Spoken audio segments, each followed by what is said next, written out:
What's up everyone, this is Dave LeClaire with MakeUseOf.com, and today we're here to take a look at the Fire TV edition from Element. This is a 43-inch LED lit LCD TV, and it has the same OS you would find in a Fire TV or Fire Stick built into the television.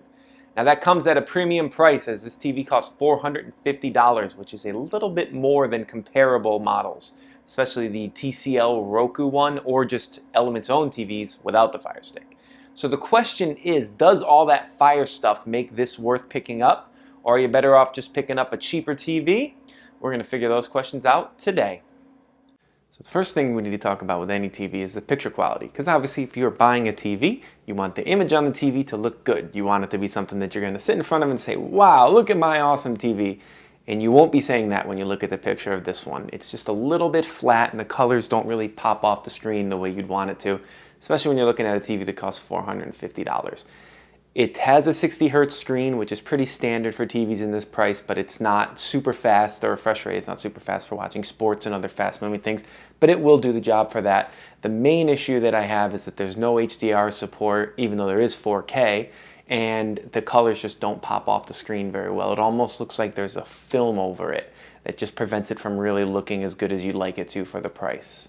So the main positive of this TV is all the Fire TV integration stuff. It is a great OS. In fact, I would go as far as to say it is the best OS that I've personally ever used in a smart TV, though I've never used a Roku smart TV, which is supposedly quite good as well. Still, compared to your Samsung, your Sony, any of those, the interface it's not even comparable. Everything loads faster, looks better, is easier to find.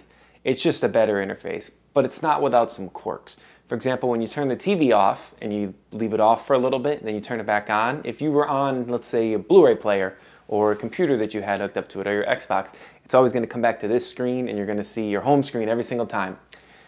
It's a minor annoyance. You have to hold down the home button or tell Alexa to switch inputs, but it does add up. Every time you turn the TV on, you have to hit the home button, whereas my normal TV, it stays. If I was on HDMI 2, it's on HDMI 2 when I turn it back on again.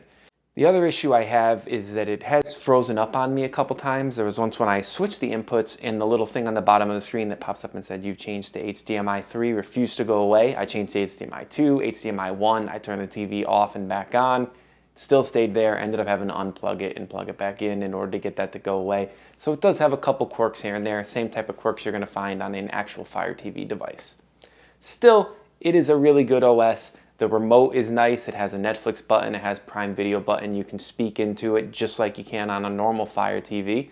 So you could say, hey Alexa, play me some bands, and it'll play band. For example, I said, hey Alexa, play me some NoFX, and boom, I got some NoFX ready to jam to my favorite punk band. It's all good. So that's really cool, but the problem is you can get all of those features on a $40 Fire TV stick that you plug into a TV that costs $200, or if you already have a TV that has 4K or you don't care about 4K, it's just not a good value proposition. As nice as the OS is compared to most smart TV operating systems, you can get that same operating system for $40. It's almost like Amazon is shooting itself in the foot by offering such a cheap device to watch all the content on. And that brings us to the big question, is should you buy the Element Fire TV edition? The answer to me is no. At the price of $450 for the 43-inch screen, it's just not worth picking up. You could go out and buy an almost identical Element TV. It has 3 HDMI ports instead of 4, and those go for a little over $200, around $230 to $250 depending on if it's on sale or not. And then you buy a Fire Stick for $40, and you're looking at less than $300 for the same exact type of thing that you're going to be paying $450 for just because it's built in. From a value perspective, it just doesn't make sense. It's not a bad TV. The picture is okay for a low-end TV. The interface is great, but it's just not worth it.